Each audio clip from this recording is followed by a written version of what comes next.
I'm not gonna lie.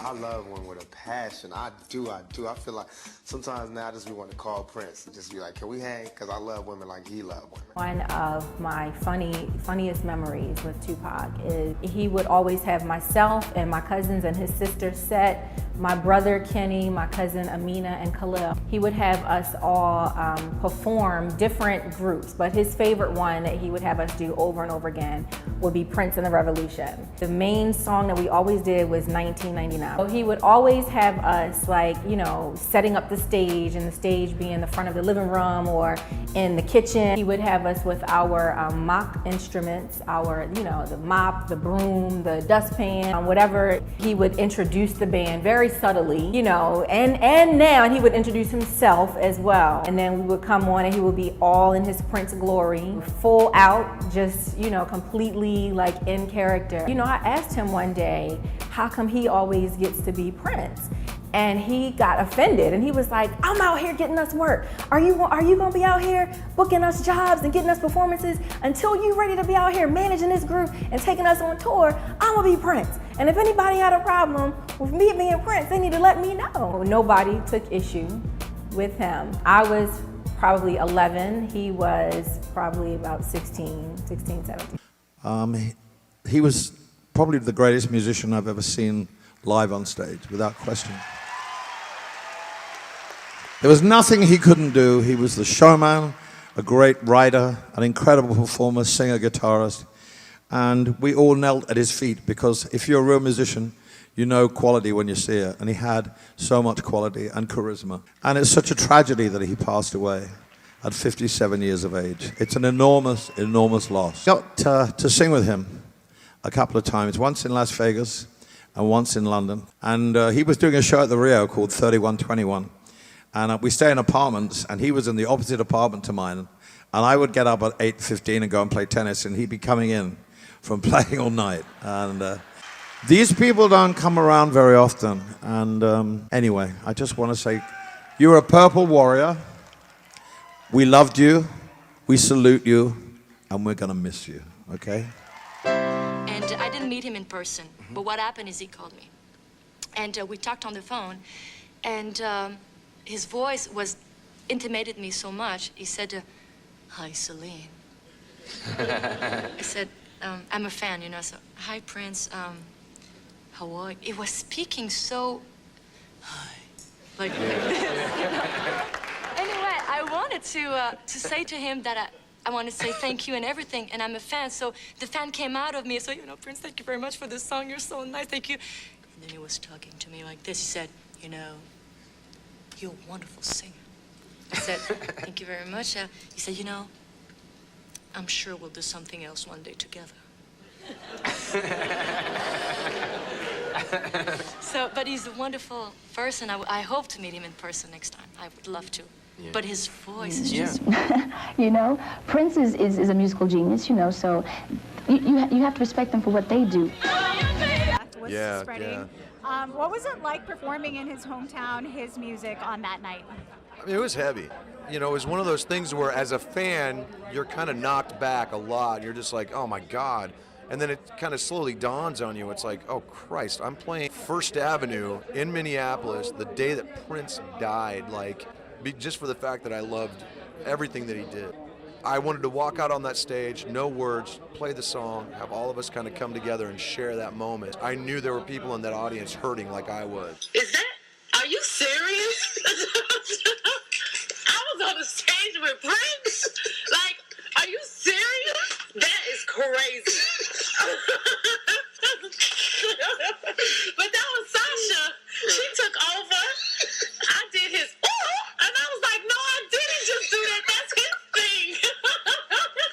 Right before he whispered, at the end, make this face like this. And I'm like, okay, and we did it, and that moment was so great, and the whole thing was really surreal. You're gonna kind of follow in the footsteps of Prince and just be done with the label, and I wish I could, and he was so ahead of his time, and what he did before the era of when it could have really had the impact that it could today, which I still can. I'm not dismissing what he did. I think he was the first one that did it the best.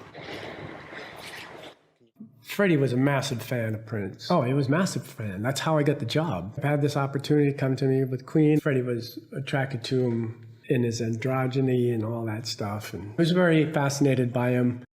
There's not a lot of true rock stars that have ever existed in this world. Freddie was one of them, as well as Prince. I've always been a fan. I think he's incredible, and I also admire he's very courageous, and he causes lots of controversy too, which is great, and I think he is a brilliant musician. You know what I mean? We just kept getting together, and he seemed to fight the idea of just writing songs for a record together, because he's done that with so many people. Prince has James Brown. His father took him to see James Brown when he was young. He got on stage and danced with him. He has Jim Hendrix and Marvin Gaye. And he combines all that all the time. That's what he is. His concept on the stage is like Charlie Chaplin.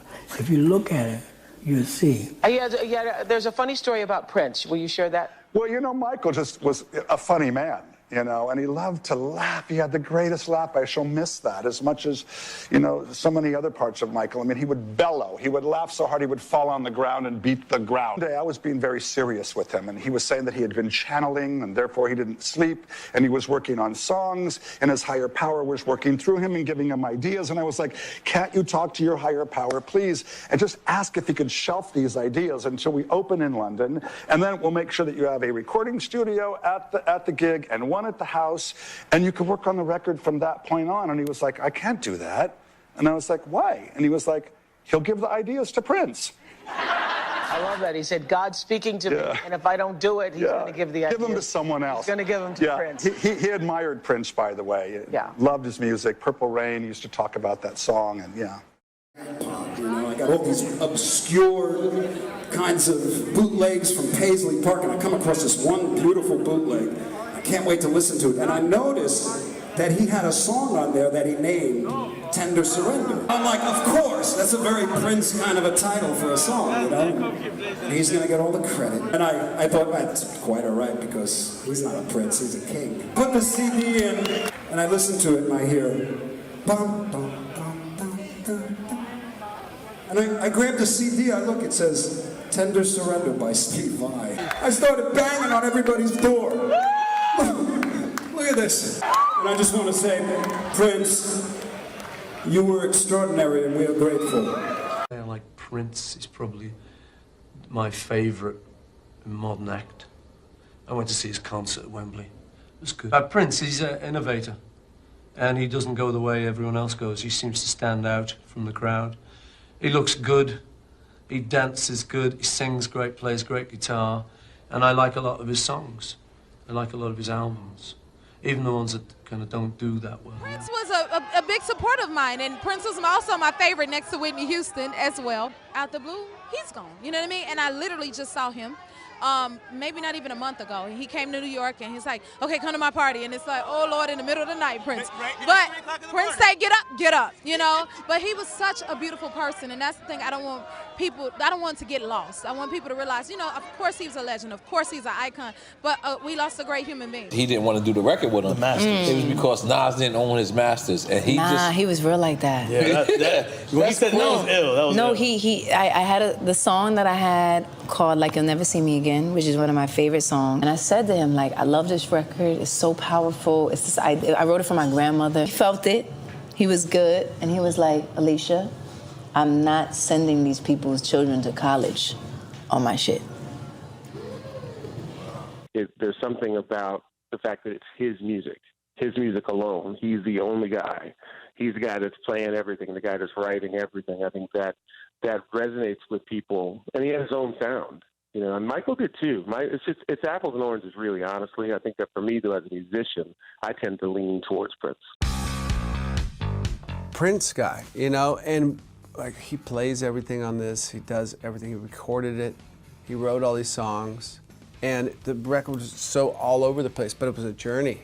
I went back and got Controversy, and I got everything. I like found singles and Bambi and all this stuff, and the first 2 records, and my God, this guy's amazing. When Instead of me like turning myself in for violating probation, I turned myself into a rehab. Literally in the car getting there, I get a call and I'm like, what's up? Like, hello.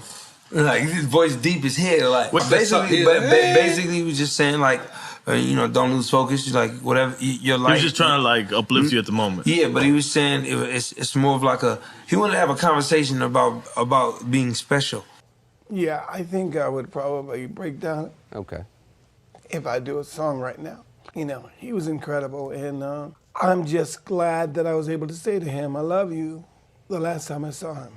I think the first records were given to me, when I went to Warner Brothers. I saw him play around the time of Parade in London, and I thought, well, this is as good as anything you're ever going to see.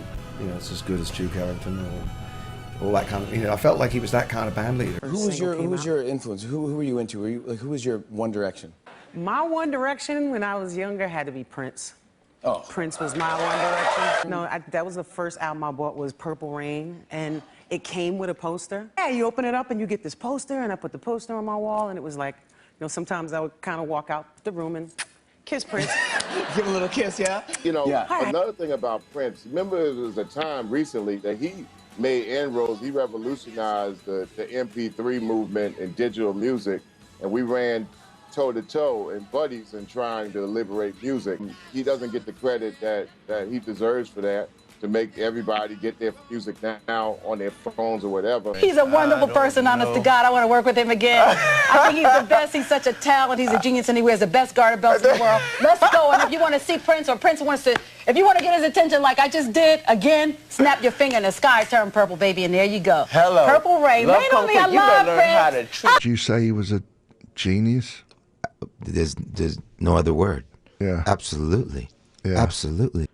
To play all the instruments, to write the music, to perform that way, to have a movie. Yeah, a look, a whole thing, a whole direction. He did everything. Yeah. He did everything.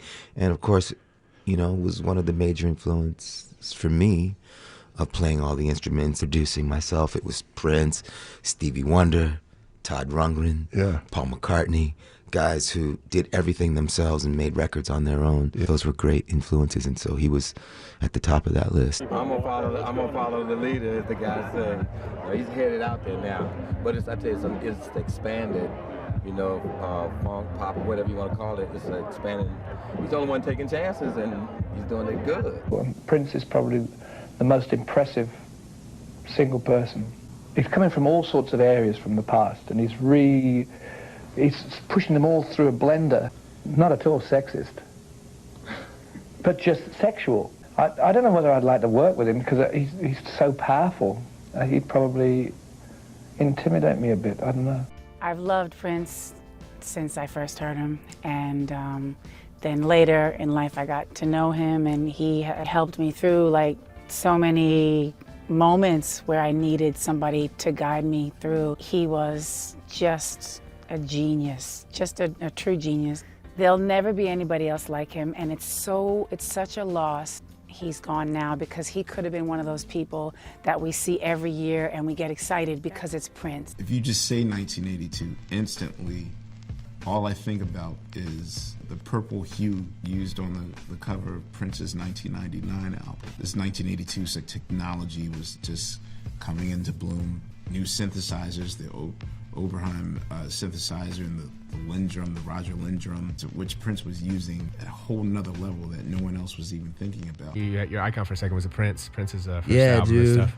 Controversy. Dude, Prince is just sick. He saved my life this one night. I was having Really? I had a real rough night, and I threw on Controversy, and it listened to it for 13 hours straight. I met Prince, I don't know which year, but it was at Paisley, right? And most prominent probably were the European shows in Belgium and France, which is where we really understood how great his influence was, how many fans he had. I think there were 70,000 people at one of the shows. As far as you can see. I mean, it's just unbelievable. He was, like I say, a beacon of light for musicians, around the world, creative, who wanted to say and, kind of have that independence and be yourself. I grew up listening to his music. I'm an 80s kid. He was the best bass player. He was the best guitar player. He was the best drummer. He was the best singer. He was the best dancer. Like, he was just the best. And you never imagined that a popular musician could be that talented. Usually you got one person that's good at one thing. He was good at everything. He was the best. Like, he was the best. Prince, the most amazing performer I have ever witnessed.